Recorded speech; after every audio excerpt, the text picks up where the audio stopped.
सोचिए, दुनिया की सबसे मजबूत सेना, एक ग्लोबल सुपर पावर, एक ऐसी लड़ाई में फंस जाए जिसे उसने खुद शुरू किया हो और उसमें वो पूरी तरह अकेली पड़ जाए। क्या ऐसा हो सकता है? तो चलिए, आज की इस पूरी कहानी को समझने के लिए हम इसे 5 हिस्सों में देखेंगे। सबसे पहले जानेंगे कि ये टकराव शुरू कैसे हुआ। फिर हम ईरान की हैरान कर देने वाली चालों को समझेंगे। इसके बाद देखेंगे कि दुनिया के बाकी देश किसकी तरफ हैं और अमेरिका अकेला क्यों पड़ता जा रहा है। और आखिर में हम इसके दूरगामी असर पर नजर डालेंगे। तो कहानी शुरू होती है अमेरिका और इजराइल की एक सीधी और बहुत ही आक्रामक चाल से। देखिए, ये सब कुछ हुआ बहुत तेजी से। अमेरिका और इजराइल ने मिलकर ईरान पर एक साथ हमले शुरू कर दिए। उनकी पहली स्ट्रैटेजी थी कि ईरान के टॉप कमांडरों को ही निशाना बनाओ, जिससे उनकी लीडरशिप ही खत्म हो जाए। अब ईरान के जवाब को समझने से पहले एक बहुत जरूरी जगह के बारे में जानना होगा। ये है होर्मुज़ जलडमरू मध्य, जो इस रणनीतिक लड़ाई का सेंटर पॉइंट बन गया। तो अमेरिका के इस सीधे अटैक का ईरान ने जवाब कैसे दिया? देखिए, उनका जवाब वो किसी ने सोचा भी नहीं था। वो फुटबॉल जैसा नहीं, बल्कि शतरंज जैसा था। दोनों देशों की सोच में जमीन आसमान का फर्क था। इसको ऐसे समझिए, अमेरिका फुटबॉल खेल रहा था पूरी ताकत से जल्दी गोल करने की कोशिश में। वहीं ईरान शतरंज खेल रहा था, लंबी सोची समझी चालें चल रहा था। और मजे की बात तो यह है कि बाद में खुद प्रेसिडेंट ट्रंप ने भी इस बात को माना था। ईरान ने कोई सीधा जवाबी हमला नहीं किया, नहीं। उन्होंने एक बहुत ही चालाक 3 स्टेप का प्लान बनाया, जिससे वो पूरी दुनिया की तेल सप्लाई को कंट्रोल कर सकते थे। और ये सिर्फ कोई छिपी हुई चाल नहीं थी। ईरान ने प्रेसिडेंट ट्रंप को एक सीधा मैसेज भी भेजा, जिसमें साफ साफ कहा गया कि ईरान को अपनी असली रणनीति पर भरोसा है, सिर्फ बातों पर नहीं।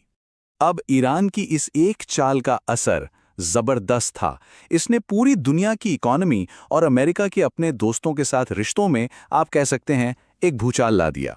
मतलब इकोनॉमिक प्रेशर इतना ज्यादा था कि गोल्डमैन सैक्स ने यहां तक कह दिया कि अगर ये लड़ाई चलती रही तो खाड़ी देशों की जीडीपी में भारी गिरावट आएगी और भारत पर भी इसका बहुत बड़ा असर पड़ेगा।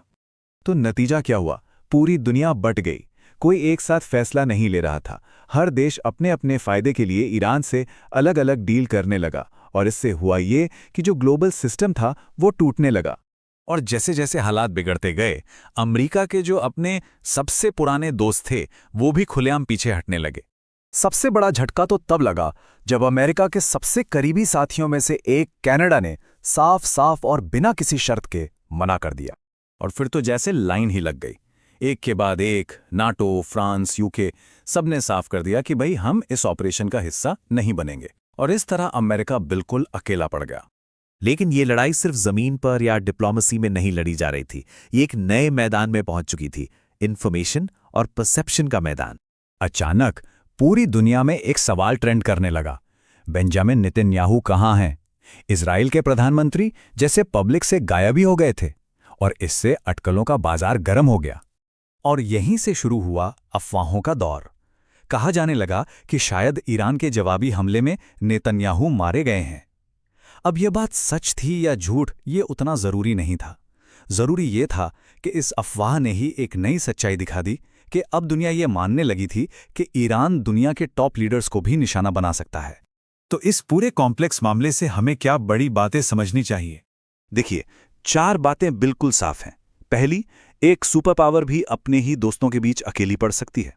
दूसरी, दिमागी रणनीति यानी शतरंज हमेशा ब्रूट फोर्स यानी फुटबॉल पर भारी पड़ सकती है।